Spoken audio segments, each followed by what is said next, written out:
E aí, pessoal, tudo bem? Bem-vindos ao terceiro bimestre. Nós vamos começar aqui com uma atividade que já é da apostilinha do terceiro bimestre. Vocês ainda não receberam, mas sem problema, dá pra gente ir seguindo por aqui até a hora que vocês receberem essa apostila. Qualquer coisa, ela tem online, tá? Eu vou colocar o link lá no Class para vocês também. Seguinte, vamos nos atentar à realização das atividades neste bimestre. O segundo bimestre foi bem ruim, o primeiro, para aqueles, a gente conseguiu melhorar, porque eu tinha alguns alunos que tinham feito atividades presenciais, né?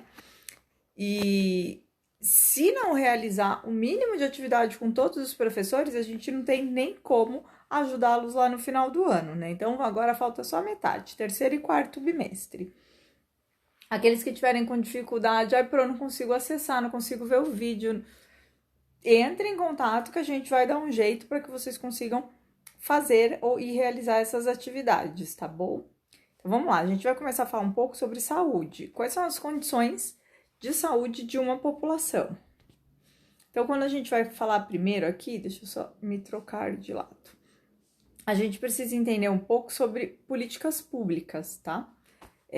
Políticas públicas na saúde brasileira. O que significa isso? Significa que é quando o governo federal, municipal, estadual, quando os nossos representantes, eles propõem algumas medidas para que todos os cidadãos tenham acesso à saúde. Então, quando a gente fala que são todos os cidadãos, significa que é criança, adulto, idoso, branco, negro, japonês, não interessa se é pobre, se é rico, a gente não tem distinção, tá?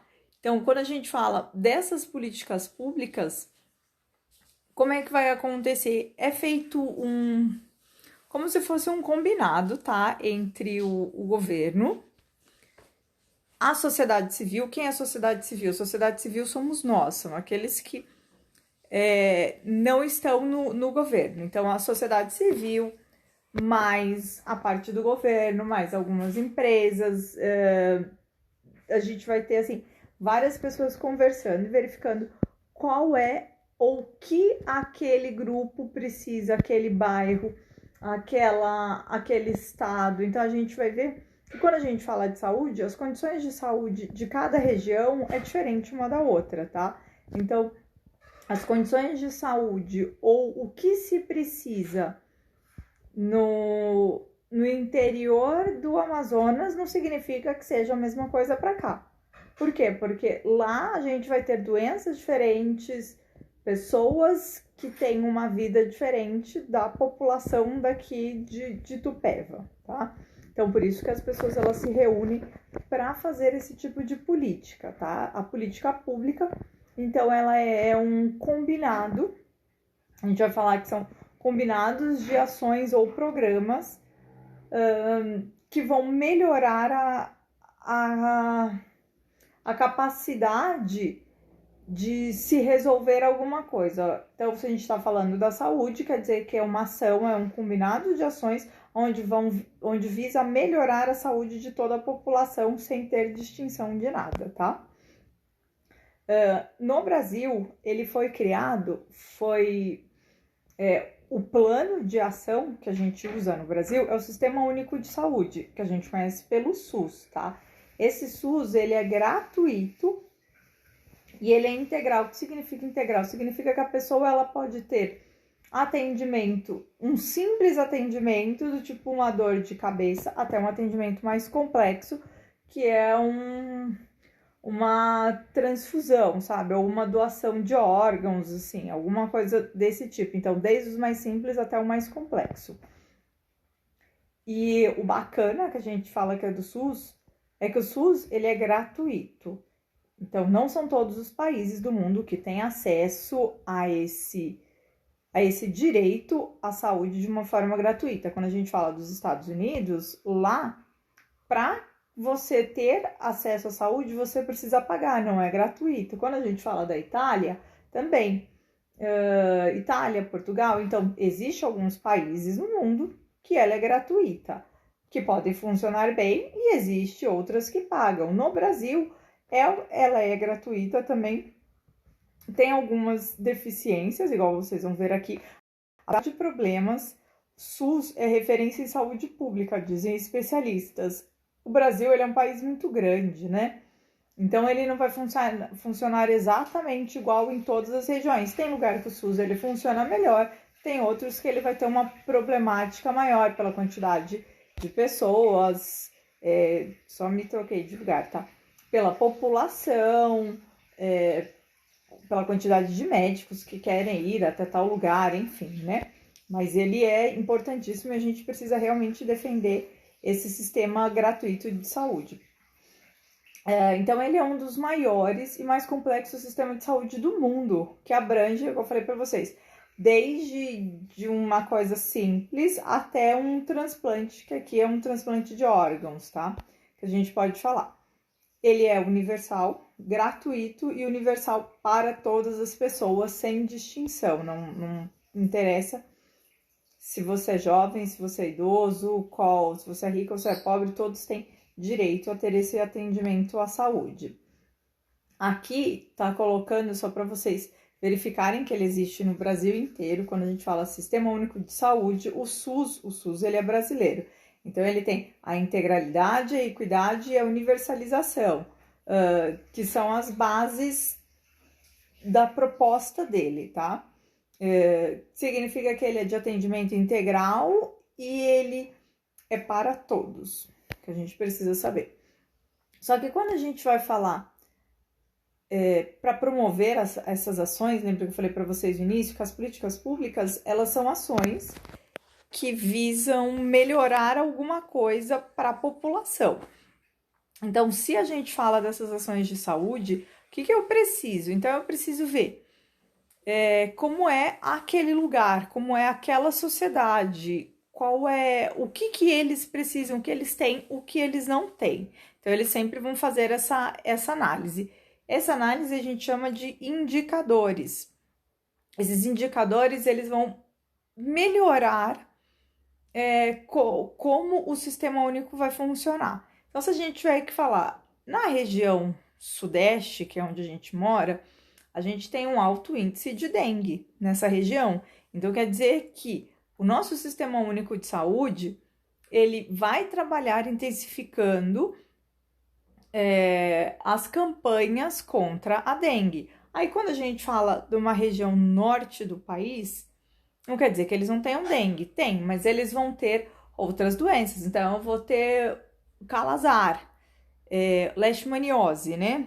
Que é uma alta incidência de um outro mosquito, que é o mosquito palha, que dá essa doença. Então, o que eles vão fazer lá? Eles vão fazer uma intensificação nesse cuidado com esse mosquito, com a transmissão. Aí a gente vai para uma outra região onde tem um alto índice de malária, que é uma outra doença. Então, cada região vai trabalhar de uma forma visando melhorar a qualidade da sua população, tá? E aí, o que são esses indicadores também que a gente precisa saber? Os indicadores, eles vão indicar, se eu tenho muito sarampo numa região, significa que eu tenho uma maior quantidade de pessoas que não estão vacinadas. O que a campanha tem que fazer? Essas ações têm que fazer? Aumentar a quantidade de programas que aumentem a vacinação naquela região. Então, eu tenho muitas pessoas ou muitas crianças com sarampo, isso indica que elas não estão sendo vacinadas. A campanha tem que vir aí fazer uma ação para que mais pessoas sejam vacinadas para diminuir essa incidência dessa doença naquela região ou naquela população. O que mais que a gente vai ter também nesses indicadores?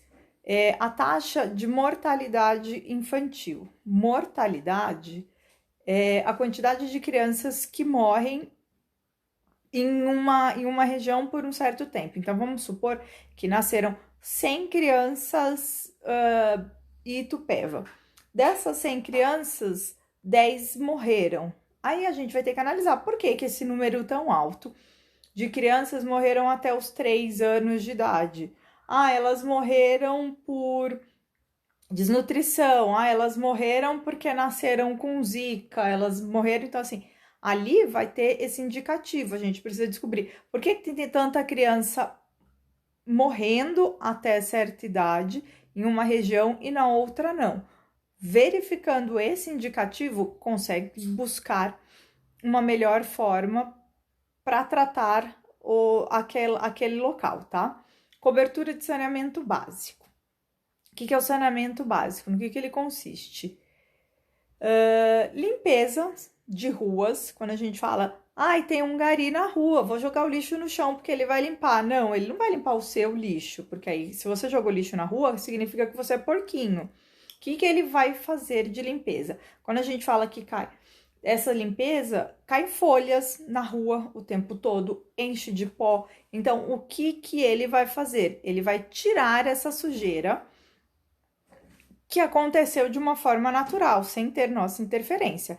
Então, isso é uma das funções do saneamento básico. Qual mais? Água tratada, coleta de lixo, tratamento de esgoto. Essas funções, ou isso que eu falei para vocês, a gente fala que é o saneamento básico. É o mínimo que a gente precisa ter para diminuir a quantidade de doenças dentro de uma população. Por quê? Se eu não tenho muita água tratada, eu estou numa região onde 30% da água é tratada, significa que essas pessoas estão tomando água contaminada. Se eu tenho muita água contaminada, eu vou aumentar o índice de doença, diarreia, cólera, giardia, então a gente aumenta a quantidade de doenças. O que tem que fazer? Tratar a água da maior parte da população, então que as pessoas recebam água tratada. Aí a gente fala tratamento de esgoto. Nem todos os locais do Brasil têm tratamento de esgoto, nem todos os locais têm esse tratamento. Não precisa nem ser no Brasil todo. Se a gente vier para a região de Itupeva, se a gente for na região de São Paulo, a gente vai verificar que muitas pessoas não têm ainda água tratada, que é aquela que vem pela Sabesp, que muitas não têm a coleta do esgoto, ou seja, o esgoto ou ele vai direto para o mar, ou ele vai direto para o rio, e ali acaba contaminando mais pessoas que moram próximos a córregos onde tem o esgoto. Significa que vai ter mais doença, porque ali eu vou ter diversos animais, eu vou ter pulga, vou ter rato, vou ter barata. Esses animais, eles são vetores de doenças. E aí a gente fala coleta de lixo também. Quem faz essa coleta é o lixeiro. Ele é importante? Importantíssimo. Caso ele não existisse, o que ia acontecer? As pessoas iam começar a jogar lixo e esse lixo ia ficar acumulado. Esse acúmulo de lixo ia gerar uma grande quantidade de doenças, porque ele ia atrair animais que são vetores de doenças. Tem alguns terrenos que eles ficam abandonados e as pessoas passam a jogar lixo lá. O lixeiro não vai entrar num terreno, que a gente fala que é um terreno baldio, e pegar aquele lixo. Ali, se deixar a população, vai começar a ver que vai vir um monte de mosca, vai ficar cheio de larvinhas, vão vir outros animais e a gente vai aumentar a quantidade de doenças. Então, isso é o saneamento básico. Esse saneamento básico, ele faz parte das políticas públicas de saúde também, tá? Ele é um indicativo para melhorar. Então, qualidade da água, tratamento da água, que é o que eu preciso ter. Taxa de natalidade ou taxa de mortalidade, cobertura vegetal nativa. Nossa, mas por que a cobertura vegetal nativa? Por que eu quero saber o que a saúde influencia com a quantidade de vegetação que tem no ambiente? Quando a gente vai falar, vou citar a dengue, tá? O que acontece? A gente tem mosquito fêmea, mosquito macho. O mosquito macho, ele se alimenta somente de seiva. Então, a gente pode falar que ele fica lá dentro da floresta ou ele fica no meio das plantas e ele vai só se alimentar de seiva. Quando seiva ele é um herbívoro, tá? Então, ele vai comer os nutrientes que estão lá na folha. Quando a gente fala do mosquito fêmea, ela se alimenta de sangue, então quer dizer que ela é hematófaga. Significa que ela precisa encontrar algum ser vivo que tenha ali o sangue para que ela consiga se alimentar. E quanto mais próximo da floresta nós estivermos, significa que maior é o nosso contato com esse mosquito. Quanto mais eu diminuo a cobertura vegetal, ou seja, eu elimino as plantas, aquelas árvores, mais próximo a gente vai ficar desses animais. Quanto mais eu diminuo a cobertura vegetal, eu vou ter só mosquito da dengue? Não, a gente vai observar que outros animais começam a se aproximar da gente. Aí vão vir morcegos, pode vir onças, pode vir cobras, porque diminuiu ali o ambiente deles, diminuiu o lugar, o hábitat onde ele morava, e aí a gente passou a ficar mais perto. Eles podem gerar doenças pra gente? Sim, do mesmo jeito que a gente pode passar para eles, tá? Aí, o que eu vou ter aqui? Um boletim epidemiológico. Lembra que eu falei para vocês de doença? A doença que a gente tá falando há 5 meses é o Covid. Isso aqui é um mapa que foi de 6 de agosto, tá? Das informações, quais eram os bairros que tem uma quantidade de casos que tiveram casos confirmados na região de Itupeva. Para que eu quero saber isso? Porque é um indicativo. Para que é esse indicativo? Se eu tiver uma grande quantidade de pessoas ativas ou internadas, lembra que vocês viram que a gente está fazendo fase vermelha, fase amarela. Então, se diminui a quantidade de pessoas internadas ou de pessoas contaminadas, a gente vai ter uma relação aqui que passa essas informações, significa que tá ficando tudo bem. Ah, aumentou o número de contaminados. Opa, então aí a gente vai ter que reagir, fazer uma política diferente para cada região. Nossa, aumentou o número de casos, vamos fazer isolamento social, tá diminuindo o número de casos, vamos relaxar o isolamento. Ai, gente, não... Tá vindo aqui várias coisas. Então, isso é uma das formas que eu falei para vocês, né? Uma forma de controle de saúde. Aqui eu tenho indicativo de sarampo. Deixa eu só mostrar aqui, ó. Até 2019. Então, a gente tem lá 2018 e 2019. Em 2019, setembro, diminuiu consideravelmente o número de sarampos, tá vendo?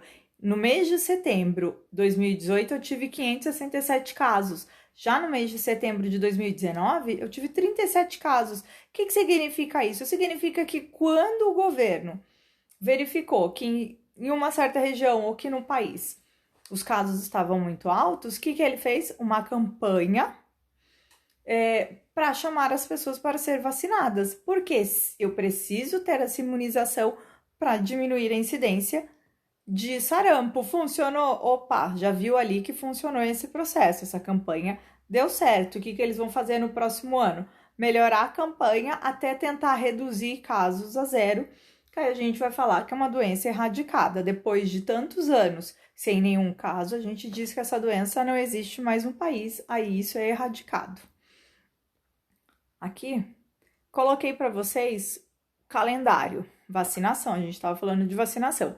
O calendário de vacinação, ele foi criado em 73 e ele surgiu como uma ferramenta para diminuir a quantidade de doenças de uma população, tá? Então, a gente fala que é uma imunização em massa. Por que em massa? Porque a gente tenta tirar a doença de toda a população. Então, se a gente falar aqui do Brasil, eu não coloquei o calendário de quando vocês são pequenos, tá? Então, quando é pequeno, todo mundo toma um montão de vacina. Quando é adolescente, ninguém mais acha que precisa tomar, nem adulto, nem adolescente. Precisa também. Então, tem aqui, ó, adolescente de 10 a 19 anos tem que tomar o quê? 3 doses de hepatite. Hepatite é uma doença. Se você não toma essa hepatite, se você não tem essa vacinação e você entrar em contato com algum alimento contaminado ou com alguma pessoa que tem essa doença, ela pode afetar o seu fígado e aí você pode morrer. Outra que as pessoas passaram a tomar também, HPV. Então, as meninas e os meninos também têm essa vacina. Ah, mas eu não quero tomar. Se você não tomar, você corre o risco de ter câncer lá na frente e de contaminar diversas pessoas. E aí, quando faz essa imunização em massa na população toda, significa que a gente está diminuindo essa quantidade de doenças na população até buscar uma redução total, tá? Então, tem aqui, ó, se vocês verificarem, A difteria e tétano, sarampo, cachumba, rubéola, essa vocês tomaram quando vocês eram pequenos. Todo mundo, não todo mundo, né? O indicado é que todos tenham tomado, se vocês olharem a carteirinha de vacinação de vocês. E olhem, observem se vocês já tomaram essas da idade, tá? De 10 a 19, que é de hepatite, de 11 a 14, que é uma dose de meningite. Meningite é uma doença onde é contaminada as meninges do cérebro. O que são essas meninges? É uma membrana que envolve o nosso cérebro para não bater aqui nesse osso. Então, se ali tá contaminado, você também morre. Meningite muito rápido. Tem uma dose. Aí, para aqueles que ainda não tomaram HPV, tem lá 2 doses das meninas de 9 a 14 e os meninos de 11 a 14 anos. Aí eu coloquei aqui, ó, principal objetivo mesmo é diminuir a quantidade de epidemias, que é o que está acontecendo. A gente está buscando uma vacina para colocar em massa na população mundial. Para quê? Para diminuir a quantidade desse vírus. Significa que o vírus vai acabar logo que todo mundo vacinar? Não. Significa que a gente vai fazer campanhas, campanhas, campanhas, campanhas e campanhas até diminuir o máximo desses vírus e alguns países pode levar à erradicação dessa doença no país, tá? Aí aqui coloquei as vacinas de idoso, 60 ou mais. Ele tem também de hepatite, de pneuma, é um tipo de pneumonia, tá? Então, eu vou tenho vacinas de adultos, para aqueles que ainda não tomaram, que a gente tem que tomar a cada 10 anos também, a gente tem que tomar de tétano a cada 10 anos, ela dói que só, né? Mas a gente tem que tomar também. Para vocês entenderem o que é taxa de natalidade e mortalidade. Taxa de natalidade é a quantidade de crianças que nascem em uma região ou em uma população. E taxa de mortalidade é a quantidade de crianças que morrem. Então, lembra que eu falei para vocês? Nasceram 100 crianças, morreram 10? Nossa, então a taxa de mortalidade está muito alta. Ah, não, nasceram 100 crianças, morreu uma. Ok, a gente vai analisar o porquê que essa criança morreu, tá uma taxa adequada, né? A gente pode dizer isso. Cobertura de saneamento básico. Lembra o que é saneamento básico que eu falei para vocês? Princípio de saneamento, coleta de esgoto, coleta de tratamento de água, coleta de lixo e limpezas, que a gente pode falar que são limpezas de ruas, tá? Então, eu tenho aqui que no Brasil, nessas regiões mais claras ali, ó, do azul, onde eu vou indicar que mais de 90% da população tem água tratada. Só que se vocês verificarem ali o escuro, que ele tá no Amapá, significa que menos de 40% das pessoas têm água tratada naquele lugar. Significa que ali eu vou ter um alto índice de doenças, então as pessoas podem ter muita verminose também. Tratamento de esgoto, olha essa imagem embaixo, tá vendo? Isso aqui, falta de esgoto ou lixo jogado ali. Pode não ter uma coleta ou simplesmente ficou jogado. Então, eu vou ter aqui regiões, menos de 10% da população naquela região tem esgoto. Então, se eu tiver que colocar ali Pará, Roraima, Roraima não, Rondônia, né? Amapá, Amazonas, desculpa, são regiões que a gente tem um baixo índice de tratamento de esgoto. E ali eu tenho mais de 70% na região sudeste, que está incluindo São Paulo, tem tratamento de esgoto, porém não é equiparado, 90% de tratamento de água e apenas 70% de tratamento de esgoto. Aqui, ó. Aí tá colocando aqui quais são os conjuntos, o que é um saneamento básico, tá? Os resíduos é o lixo, que a gente usa a palavra de resíduos sólidos para falar do lixo. Opa, acho que eu até andei mais. Mas tá bom, aqui são óbitos de doenças veiculadas de veiculação hídrica. O que significa isso? Água. Então, eu vou ter ali a quantidade de doenças em 2014, se vocês olharem por esse gráfico, é o ano onde eu tive uma menor quantidade de registros de doenças ocasionadas por micro-organismos encontrados na água. O maior, se a gente observar aqui, foi 2010, com 2.894 casos de doenças nessa região causadas pelo índice de água, assim, por vetores que são encontrados na água. Então, eu coloquei algumas ali, leptospirose. Ah, leptospirose é do xixi do rato. É de veiculação hídrica, sim. Por quê? Porque às vezes chove muito e dá enchente. Se deu enchente, as pessoas estão tendo que ter contato com aquela água, elas podem se contaminar. Dengue, veiculação hídrica, sim. Lembra que a larvinha da dengue é colocada sempre em uma água, não importa se é uma tampinha ou se é um balde, uma caixa d'água, desde que tenha ali uma água limpa. A mebiase ele é uma doença também de água contaminada, onde você vai ter diarreias horrorosas. Cólera, contaminação da água. Esquistossomose é um verme, onde você fica, a gente fala que é barriga d'água, você fica com aquela barriga gigante também, contaminação de água. Deixa eu passar aqui. E aí eu coloquei para vocês alguns exercícios que tem lá na postilinha de vocês, que vocês ainda não receberam, por isso eu coloquei aqui. O que você entende por saúde? Quais locais de atendimento à saúde existem no seu bairro ou no seu município? Explique quais são as condições gerais de saúde das pessoas da sua casa, da sua família e dos seus amigos. O que significa isso? Significa tipo, nossa, todo mundo da minha família é saudável. Ah, meu pai, ele tem diabetes. Minha mãe, ela tem problema de pressão alta. Isso daí é uma doença.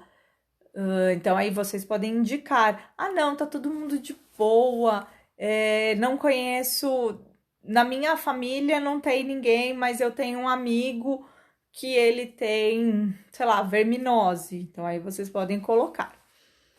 Quais são os fatores que vocês acham que vai interferir na saúde das pessoas? O que você acha que pode interferir para que a pessoa tenha uma boa saúde ou para que ela tenha uma má saúde? Será que existe algum fator que leve a isso, a ter pessoas mais saudáveis e outras menos? O que você faz que ajuda a manter o seu corpo saudável? Quais são as possíveis causas de doenças? Você sabe? Então, lembra de alguma doença se você acha que tem alguma causa ou não. Você considera que as pessoas da sua região têm uma boa saúde? Por quê? Não esquece o porquê. E qual é a responsabilidade das pessoas com a manutenção da saúde individual e coletiva? Ou seja, qual que é a minha responsabilidade sobre a sua saúde? Eu tenho alguma responsabilidade? Então, sobre a minha saúde, que é individual, eu vou dizer qual que é a minha responsabilidade. E sobre a saúde daqueles que estão no meu entorno, da minha mãe, do meu irmão, dos meus amigos, será que a gente tem alguma coisa a ver com isso? Vão enviar essas respostas, escrever no caderno. Não escrevam a lápis, porque não dá para eu enxergar. Tirem foto em pé e aproximando da imagem. Porque se vocês colocam o caderno no chão, eu não vou conseguir ver nada. E não consigo mesmo, fica muito ruim, tá bom? Beijão, qualquer dúvida, tô por aí.